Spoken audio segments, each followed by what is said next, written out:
ये कहानी उन बड़े भाइयों की नज़र, जो भाई भाई तो हैं लेकिन फ़र्ज़ बाप का निभाते हैं। एक शख्स हुआ करते थे, नाम था उनका राजन। उनकी पत्नी, 4 इनके बच्चे थे, 3 बेटे और 1 बेटी। बच्चे छोटे थे।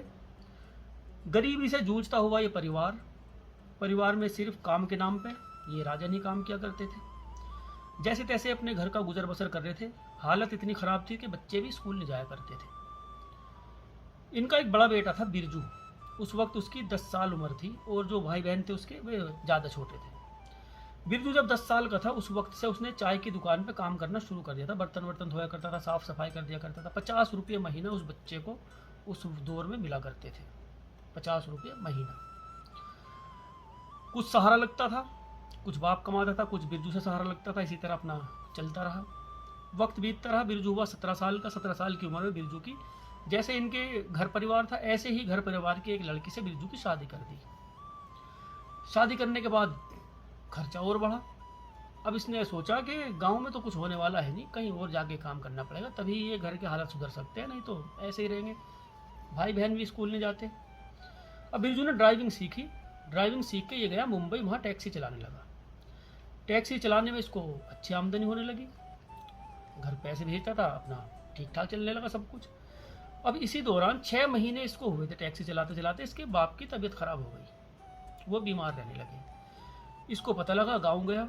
छोटे भाई बहन उनके बस की नहीं था कि वो डॉक्टर वगैरह के ले जाए, तो खुद ही बेचारा ले जाया करता था। बीमार वो ज़्यादा हुए, बड़ी बीमारी थी उनको। बताते थे नहीं किसी से, बच्चों की खातिर, पत्नी की खातिर किसी से कुछ बताते नहीं थे बेचारे। अपना झेल लेते, उस बीमारी से लड़ रहे थे। कभी किसी डॉक्टर के ले जाता था, कभी किसी के पैसे थे नहीं पास में। मोहल्ले पड़ोस वालों को पता लगा कि बाप इतना बीमार है, उनको पता था अच्छा परिवार है, वो मदद कर दिया करते थे। कई लोगों से इसने पैसे उधार लिए, अपने बाप के ऊपर लगाए। किसी से कितने थोड़े पैसे लेने के बाद इसके ऊपर 6 लाख रुपए का कर्जा हो गया।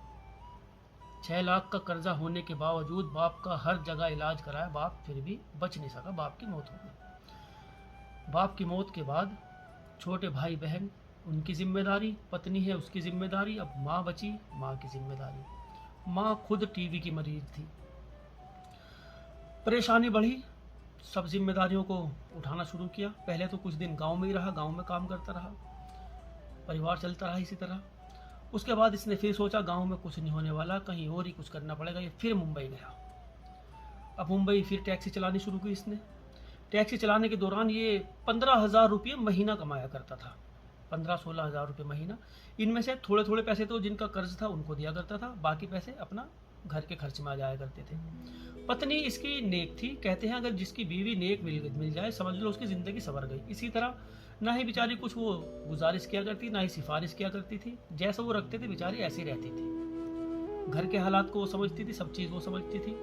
अकेला बिरजू करने वाला। छोटे भाई बहन थे, उनका एडमिशन करा दिया उसने स्कूल में। अपना खुद मुंबई काम करने लगा। काम क्या क्या करता था वो?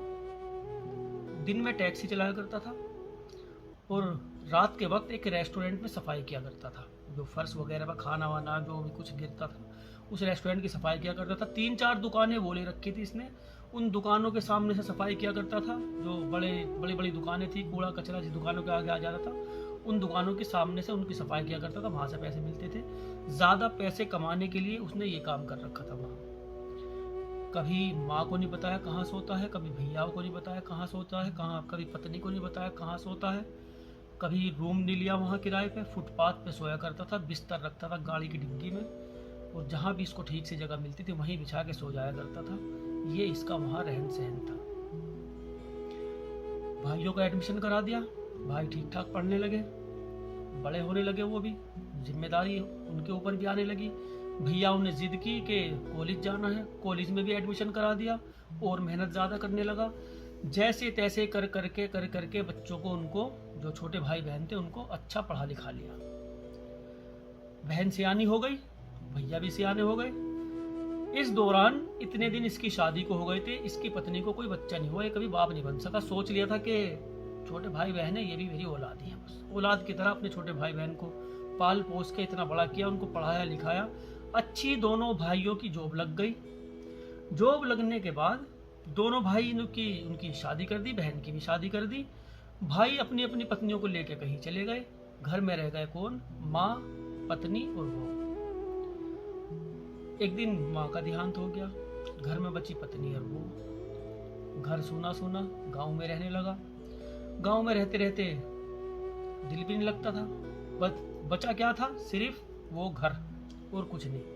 सब जमा पूंजी अपने भैयाओं पे, अपनी बहन की शादी में सब कुछ खर्च कर दिया। जो बाकी बचा था वो माँ की बीमारी में खर्च कर दिया। एक बड़े भाई ने इतनी कुर्बानी देने के बाद जब उसकी पत्नी बीमार हुई,